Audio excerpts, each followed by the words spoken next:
What is up mga kadwa? So yan, panoorin natin to ano. Kasi dapat ganito ang dapat. Dapat ganito ang dapat. Dapat tularan natin to kung paano siya mag-switch ng kanyang mood. Hindi ko alam kung tinakot siya or talagang realize niya na kailangan niyang kumalma kasi wala namang idudulot kung magalit siya. Although, may karapatan naman siyang magalit. Pero ito, panoorin natin. Namatay! Pabayay! Ano? Papatayin mo kami? Nagpreno ka sana? May lubak doon! Kami namatay! Galing pa lang kami sa matay! Nakilibing kami!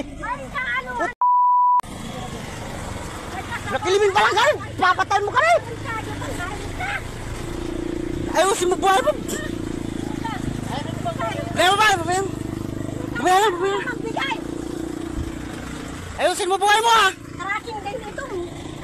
Pasensya na pare, galit lang ako. Galing pa lang kami sa patay, nakilibing pa lang kami. Pero mamamatay kami ha.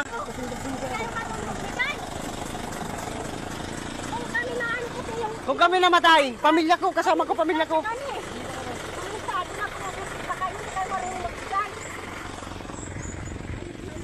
Oh, di ba? Ang bilis mag-switch ng mood niya. Kasi galing daw sila sa lamay. Tapos hindi ata careless yung driver ng truck. Galit na galit siya. Di ko alam kung may hawak na itak. Pero yung driver ng truck parang nakataas yung kamay, di ba?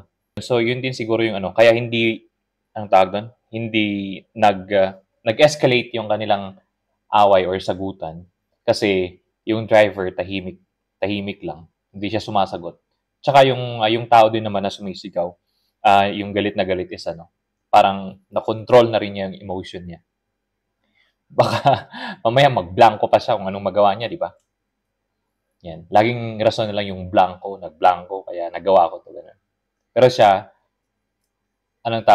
siguro na-realize niya na walang pupuntang mabuti kung ipagpapatuloy niya, di ba?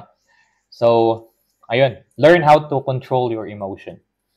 Learn how to kung kailan ka magalit. 'Di ba? Kung kaya mong wag sagutin, kung kaya mong wag magalit, wag na lang. Kasi hindi yan maganda. Hindi maganda ang idudulot niyan sa bandang huli. Ha?